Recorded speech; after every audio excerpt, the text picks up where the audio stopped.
Est-ce que vous avez déjà rêvé de tout plaquer? De voyager partout dans le monde, dormir dans des hôtels de luxe sans jamais dépenser un seul centime? Parce que ça, un adolescent américain l'a fait.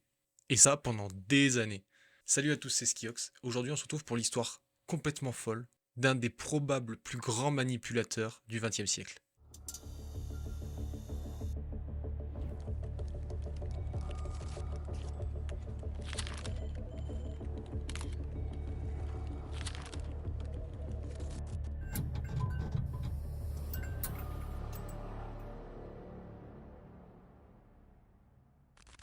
Frank naîtra à Bronxville le 27 avril 1948. Et honnêtement, rien laisse penser que ça va devenir un escroc international. C'est pas quelqu'un de violent, c'est pas un génie du crime, et c'est même pas forcément un bon élève. Ouais, c'est pas une flèche notre Franklin. Hein. Mais il possède deux qualités extrêmement dangereuses. Il observe beaucoup et il comprend très vite le fonctionnement des adultes.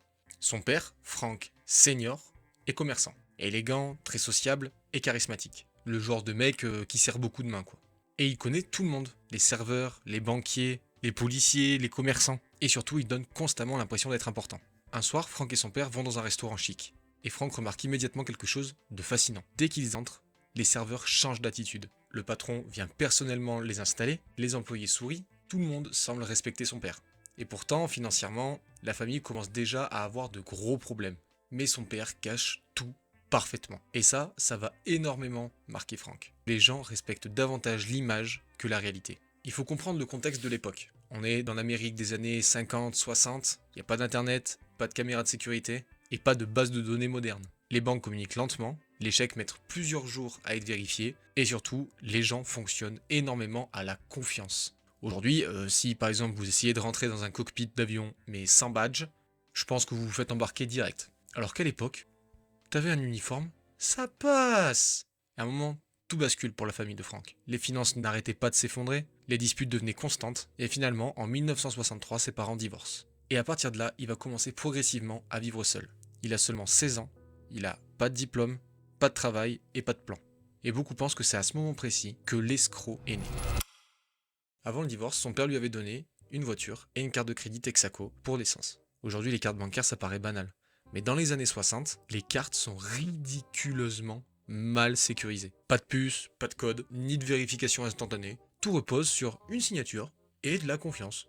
Et Frank, du coup, il découvre un système extrêmement simple. Il passe à marcher avec l'employé de la station-service. Avec la carte, il va simuler l'achat d'une grande quantité de pièces automobiles, des pneus, des batteries, des moteurs, du carburant, enfin n'importe quoi. Mais en fait, les achats, ils ont existé que sur le papier. Parce qu'il avait conclu un accord avec l'employé de la station-service, où en gros, l'employé mettait les pièces automobiles au compte du père, retirait l'argent et le partageait avec Frank. Le montant de la fraude s'élevait à 3 400 $. Mais un agent de recouvrement va contacter le père de Frank, et ça va interrompre direct l'affaire. Mais Frank, il va pas être poursuivi pour ce délit. Et c'est pas la première fois où il avait failli se faire choper. Une fois, un pompiste avait trouvé la situation un peu bizarre. Et Frank paniquait intérieurement, mais extérieur, il faisait comme son père, il ne montrait rien. Et il a inventé immédiatement une histoire. Il prétendait travailler pour une entreprise importante, être en emplacement professionnel et devoir régler un problème urgent. Et le pompiste finit par s'excuser de l'avoir dérangé. Au début, Frank il arnaque juste pour survivre. Mais rapidement, il commence à aimer ça, à aimer l'adrénaline que ça lui procurait. À 16 ans, il a découvert qu'il pouvait manipuler aisément des adultes, sans beaucoup d'efforts. Un costume, un sourire et de la confiance.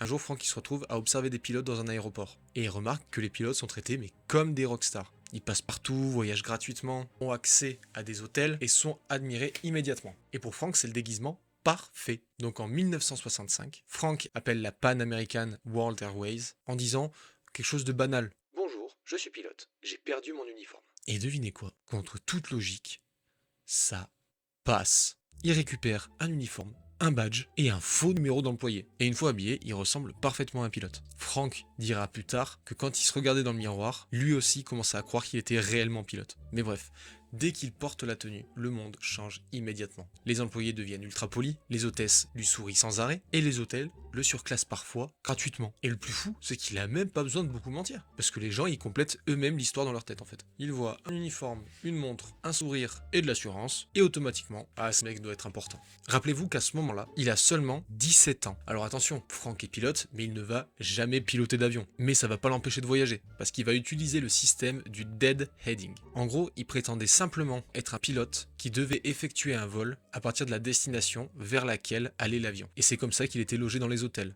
Et tout était sur le compte de la compagnie aérienne. Et comme personne ne vérifie sérieusement, et ben Franck, il va voyager gratuitement partout dans le monde. New York, Miami, Paris, Rome, Rio. La compagnie estime qu'entre ses 16 et ses 18 ans, Franck a volé sur une distance d'environ 1 million de kilomètres sur plus de 250 vols et à travers 26 pays. Illégalement, hein, bien sûr. Du coup, il dort dans des hôtels luxueux, mange dans des restaurants incroyables, sort même avec des hôtesses de l'air. Enfin, il vit comme une célébrité internationale. Au début, cette histoire ressemble presque à un film. Un adolescent qui voyage gratuitement, dort dans des hôtels de luxe et manipule des adultes, ça y ressemble. Mais le problème avec les mensonges, c'est qu'ils deviennent de plus en plus difficiles de les maintenir. Parce que Franck est pilote et fréquente donc d'autres pilotes. Et donc plus il en fréquente, plus le risque augmente. Et surtout, il commence à attirer l'attention. Un jour, Franck est dans le cockpit avec plusieurs pilotes. Au début, tout se passe bien. Il rougit, rigole, il imite parfaitement leur comportement. Mais à un moment, il y a un pilote qui commence à parler technique. Procédure d'urgence, consommation de carburant, ce genre de trucs. Et Franck, il bite pas un mot de ce qu'il racontait. Et là, il va faire ce qui va devenir sa spécialité. Il va improviser. Il répond. Ah ouais, mais nous on utilise une autre terminologie dans notre division, c'est pour ça que je comprends pas. Et le plus fou, c'est que les autres pilotes le croient. Pourquoi? Parce que personne ne veut avoir l'air stupide non plus. Et ça, c'est un truc hyper fascinant psychologiquement, je trouve. Beaucoup de gens préfèrent faire semblant de comprendre plutôt que d'admettre qu'ils sont perdus. Une autre fois, un pilote lui demande combien d'heures de vol il a. Et question extrêmement dangereuse, parce qu'un pilote, il le sait immédiatement ça. Alors Franck, il improvise un nombre, mais complètement au hasard. Et le pilote le regarde, et il lui dit « Wow, impressionnant ». Encore une fois, il s'en sort. Mais rapidement, Franck, voyager, ça lui suffit plus. Il veut du cash, beaucoup de cash. Et c'est là qu'il va passer à l'étape suivante. Dans les années 60, les banques, elles fonctionnent encore très lentement. Les vérifications prennent parfois plusieurs jours, les informations circulent par courrier, et beaucoup de contrôles sont encore faits manuellement. Pour un escroc intelligent comme Franck, c'est le paradis. Et Franck, il remarque quelque chose. Quand il dépose les chèques de la compagnie aérienne, ils sont pas vraiment vérifiés. Les gens voient le nom de la compagnie aérienne, et ça passe, ça suffit. Donc Franck, qu'est-ce qu'il décide de faire, à votre avis? Il décide tout simplement de faire de faux chèques au nom de la compagnie aérienne. Au début, ces chèques ils sont mauvais, vraiment mauvais. Mais comme j'expliquais, personne regardait attentivement. Parce que les gens, ils voient arriver Franck en costume de pilote, ils disent il doit être légitime. Mais une fois, Franck est rentré dans la banque avec un faux chèque, et la guichetière, elle commence à hésiter. Et là, Franck, il y va au culot. Il soupire d'un air agacé. En mode dépêche-toi quoi. Comme si elle lui faisait perdre son temps en fait. Du coup, qu'est-ce qui se passe? La caissière se sent mal, elle s'excuse et elle valide le chèque. Encore une fois, ça passe. Alors, la guichetière, elle a pas forcément fait attention. Mais les banques, elles commencent à s'en rendre compte. Parce qu'il y a des faux chèques qui apparaissent un peu partout. Et très vite, le FBI comprend qu'un escroc voyage à travers tout le pays. Et un agent devient particulièrement obsédé par l'affaire, Joseph Chi. Et à l'époque, Franck, il est encore très jeune. Et c'est justement ça qui rend l'histoire complètement absurde. Parce que le FBI, il cherche un criminel sophistiqué, quelqu'un avec de l'expérience, quelqu'un qui connaît le terrain. Alors que, en fait, non, c'est juste un adolescent. Et une fois, Franck, il réussit même à parler à l'agent du FBI sans que l'agent comprenne que c'était Franck au téléphone. Et pendant plusieurs minutes, il manipule complètement la conversation. Il invente des informations, donne des fausses pistes et change sa voix. Et le FBI, ils se rendent pas compte qu'il parle au vrai escroc. Mais Franck, plus il devient connu, plus il sent le danger approcher. Trop de voyages, trop de faux chèques. Tout ça, c'est trop de risques. Du coup, il va décider de se calmer et il décide de devenir médecin. Ouais. Donc Franck arrive dans un hôpital en Géorgie, costume impeccable, confiance en lui, et il se présente comme le docteur Frank Williams. Et encore une fois, personne vérifie. Il réussit même à obtenir le poste de superviseur temporaire. Le problème, vous le savez, c'est que Franck, il n'est pas médecin, et qu'il y connaît absolument rien. Donc Franck, il va développer une technique. Il évite constamment les responsabilités. Et surtout, il va faire parler les autres. Dès qu'un interne va poser une question, Franck va répondre « Intéressant. Et toi, qu'est-ce que t'en penses ?» Résultat, les jeunes médecins font eux-mêmes le travail, pendant que Franck joue le rôle du superviseur, mystérieux, silencieux, et s'en met plein les poches aussi à côté, faut pas oublier. Et un soir, vous vous y attendez, tout bascule. Une urgence médicale grave arrive. Les médecins courent partout, les infirmières paniquent, et tout le monde se tourne vers Franck. En mode, qu'est-ce qu'on fait? Et là, Franck, il a la première lueur de lucidité, de sa vie peut-être. Il se dit, là, je pourrais tuer quelqu'un. Et cette nuit, Franck, ça va le marquer profondément. Parce que cette fois-ci, c'est pas des banques, c'est pas des hôtels, c'est des vies humaines. Donc après ça, Franck quitte discrètement l'hôpital, sans prévenir, sans explication, et il disparaît. Après l'histoire de l'hôpital, n'importe qui de normal aurait probablement arrêté. Mais Franck, encore une fois, fonctionne différemment. Parce qu'à ce stade, il est plus à un mensonge près, le frérot. Et surtout, il commence à se prendre un peu pour un caméléon. Pouvoir devenir n'importe qui, faire n'importe quoi, sans jamais se faire prendre. Alors cette fois, il décide de devenir avocat. Mais quel connard, ce type! Frank s'installe en Louisiane et selon son récit, il va falsifier un diplôme de Harvard et puis réussirait réellement l'examen du barreau après plusieurs semaines d'études intensives. Bon, aujourd'hui, certaines personnes doutent de la véracité des propos, parce que déjà, ça paraît complètement impossible, mais Frank a toujours affirmé que c'était vrai. Soit. Un jour, Frank se retrouve dans une discussion avec plusieurs vrais avocats, et rapidement, il comprend rien. Les autres parlent procédure, jurisprudence, ils utilisent un vocabulaire juridique ultra technique. Et Frank, comment il va s'en sortir? Il va baisser la tête, prendre un stylo et une feuille, faire semblant de prendre des notes. Et encore une fois, ça passe. On sait pas comment, mais ça passe. Les planètes sont alignées à chaque fois. Alors avec le temps, Frank il commence à développer plusieurs techniques. La première, c'est parler le moins souvent. Il laisse les gens parler, de temps en temps, il hoche la tête, sourit, et au pire, il pose des questions. Mais c'est tout. La deuxième technique, c'est avoir l'air occupé. Frank, il marche vite. Il a toujours des papiers à la main, et soupire parfois pour faire genre il est débordé quoi. Parce qu'automatiquement quand quelqu'un a l'air occupé, on n'a pas envie de le déranger. Et sa troisième technique, c'est mettre les gens mal à l'aise. Quand quelqu'un doute de lui, Frank agit comme si cette personne lui faisait perdre son temps. Et donc les gens préfèrent laisser couler plutôt que de créer un conflit. Mais à force de réussir, Frank va devenir de plus en plus imprudent, parce qu'il commence à se sentir invincible. Il vit dans des hôtels de luxe, sort avec des hôtesses de l'air, voyage constamment, manipule des banques et continue de tromper des adultes beaucoup plus vieux que lui. Et le pire, c'est qu'à ce moment-là, il a même pas 20 ans, les gars. Mais derrière tout ça, Frank est extrêmement seul. Chaque identité est inventée et chaque conversation peut devenir très dangereuse. Une nuit dans un hôtel, Frank entend quelqu'un frapper à sa porte. Immédiatement, il pense que c'est le FBI qui arrive. Il coupe les lumières, arrête de respirer et attend en silence pendant 3 heures. Et finalement, c'était qu'un employé de l'hôtel. Mais à partir de ce moment-là, Frank commence à vivre dans une paranoïa constante.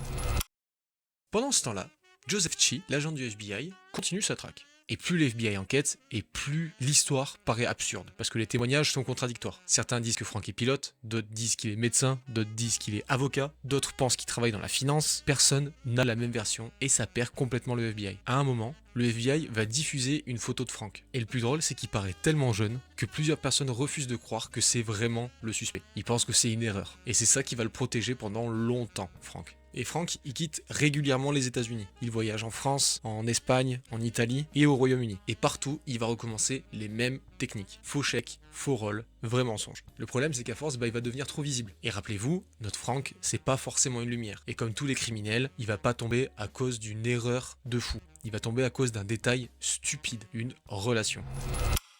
Pendant sa période de pilote, rappelez-vous, il sortait avec des hôtesses de l'air. Et en 1969, l'une d'elles le reconnaît en France. Elle sait que quelque chose est bizarre, puis elle voit sa photo sur l'avis de recherche. Et direct, elle contacte les autorités. Donc Frank est arrêté en France en 1969 et il a seulement 21 ans. Et pourtant, il a déjà vécu plusieurs vies. Et selon Frank, la prison, c'était horrible. Petite cellule, très peu de lumière, des conditions extrêmement dures. Et il dira plus tard que c'est même l'endroit le plus difficile qu'il ait jamais connu. Puis il va être transféré en Suède et finalement aux États-Unis. Et à ce moment-là, l'histoire devrait se terminer. Fin de cavale, prison, rideau. Mais c'est justement là que l'histoire devient complètement irréelle. Le FBI réalise quelque chose. Personne ne comprend mieux les fraudes bancaires que Frank, parce qu'il a passé des années à exploiter toutes les failles du système. Alors du coup, les autorités vont passer un marché avec lui et le prendre en tant que consultant, en échange d'une réduction de peine. Et Frank accepte. Un escroc qui devient consultant pour le FBI. Le mec qui passait sa vie à fabriquer des faux chèques, finit par apprendre aux banques comment éviter les faux chèques. Si cette histoire était sortie d'un film, tout le monde dirait c'est trop irréaliste, c'est pas possible. Eh ben si, c'est réel. Alors oui, il a inspiré le film Catch Me If You Can, de Steven Spielberg, avec dans le rôle de Frank, DiCaprio, et dans le rôle de l'agent du FBI, Tom Hanks. Mais il y a encore un petit détail un petit peu fou dans ce que je viens de vous dire. C'est que dans le film, quand Frank se fait arrêter, le policier qui embarque Frank, eh ben c'est le vrai Frank Ebagniel. À mon sens, ce qui rend l'histoire de Frank aussi fascinante, c'est pas seulement qu'il a réussi à tromper des banques, des hôtels, des hôpitaux, et même le FBI. C'est surtout qu'il l'a fait avec presque rien. Frank n'a jamais blessé personne, même si ça a failli. Il avait pas accès à des technologies, et il l'a toujours fait sans violence. Juste avec de l'assurance, du charisme, et une compréhension terrifiante de la psychologie humaine. Et honnêtement, c'est peut-être ça le plus effrayant dans cette histoire. Parce qu'au fond, Frank, il a pas piraté des ordinateurs, il a piraté des humains.